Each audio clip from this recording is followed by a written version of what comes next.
여기 잘못 보면 심각한 트라우마가 남게 될 수 있는 아주 위험한 영상이 있습니다.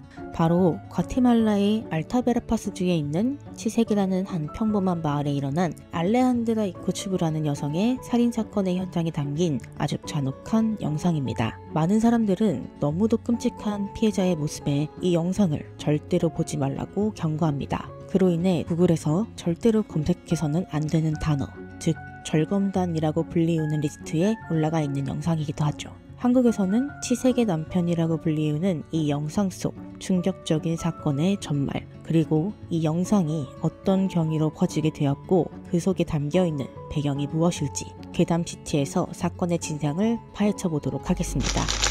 때는 2018년 10월 29일 피해자 알레한드라 이코추브는 남편 투드 이칼의 손에 참혹하게 희생당했습니다. 그는 아내의 불륜 현장을 목격한 후 화가 나 침대에 누워있는 주부를 마체테라는 정글도를 사용하여 얼굴의 반을 가르고 손과 발을 절단해버렸습니다. 이후 이칼은 멕시코로 도주하려 했지만 4일 만에 체포되었고 재판에선 50년의 형을 선고받았습니다. 심지어 그는 범행 후회하지 않아요 라는 냉정한 말까지 남겼죠. 여기까지 이야기를 들었다면 불륜을 저지른 사람의 잘못이 있지 않나? 라고 생각할 수 있습니다. 그러나 이 사건엔 잘 알려지지 않는 진실이 하나 더 있었죠. 바로 이칼이 폭력 및 살인 미수의 전적이 있었다는 사실입니다. 그는 추부와 결혼하기 전 릴리아 티툴리라는 여성과 결혼을 했었지만 심각한 가정폭력을 일삼았으며 심지어 그녀 또한 마체테로 살해하려고 했었습니다. 이를 통해 소송까지 가게 되었으나 티툴이 소송을 철회하며 석방되었죠.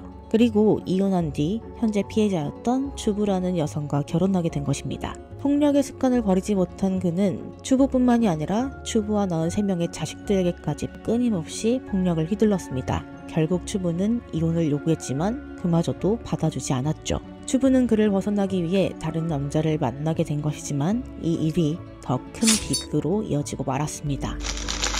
사실 이 사건은 치색이라는 마을에서 일어난 단순한 살인사건이 아니라 페미사이드라는 현상의 일부분이라고 볼 수 있습니다. 특히 과테말라, 멕시코, 브라질 같은 중남미 나라에서는 이러한 현상이 자주 나타납니다.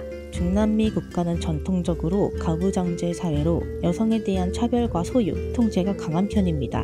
때문에 여성은 법적 혹은 사회적으로 보호받지 못하는 경우가 많고 이로 인해 여성에 대한 폭력과 살인이 높은 비율로 나타나는 현상이라고 볼 수 있습니다. 심지어 여성의 경제적 자립이 낮고 기회조차 적은 상황이다 보니 가정폭력 상황에서도 쉽게 벗어나기 어렵습니다. 여성 보호를 위한 법률이 존재하더라도 미흡하며 실효성이 있는 집행이 이루어지지도 않고 사회적으로 낙인이 찍혀 비난받을 것을 두려워 신고하지 않기도 하죠. 게다가 과테말라 자체가 유명 관광지를 제외한 모든 것이 위험하다고 불릴 정도로 민생 치안 자체가 상상을 초월할 정도로 나빠 살인율 자체가 높은 편입니다. 이런 구조 때문에 사회적 약자들에게는 폭력 또는 죽음에 노출되는 일이 일상적인 편입니다. 그로 인해 시민들은 사적 제재를 통해 범죄자를 직접 처벌하기도 합니다. 이는 과테말라 시골에서 범죄가 일어나는 경우 마을 사람들이 모여 범죄 사실을 설명하고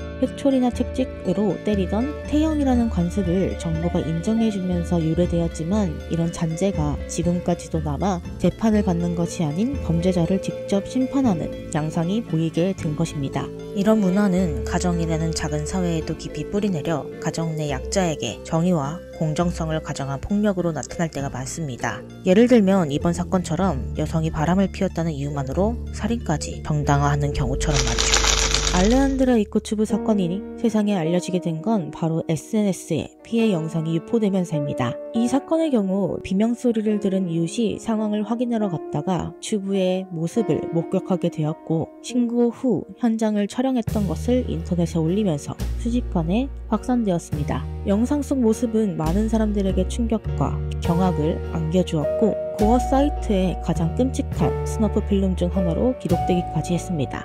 그러나 이러한 영상 유포는 피해자와 남은 유가족들에게 또 다른 고통을 안겨줍니다. 피해자가 잔혹하게 희생된 모습이 호기심을 자극하는 오락요소로 소비되는 현실은 유가족들에게 큰 상처가 되며 폭력적인 콘텐츠가 적절한 제재 없이 유통되는 문제는 규제 강화의 필요성을 다시금 말해주고 있습니다. 현재도 다양한 폭력 사건 및 피해 사실이 담긴 영상이 전 세계적으로 퍼져나가고 있습니다.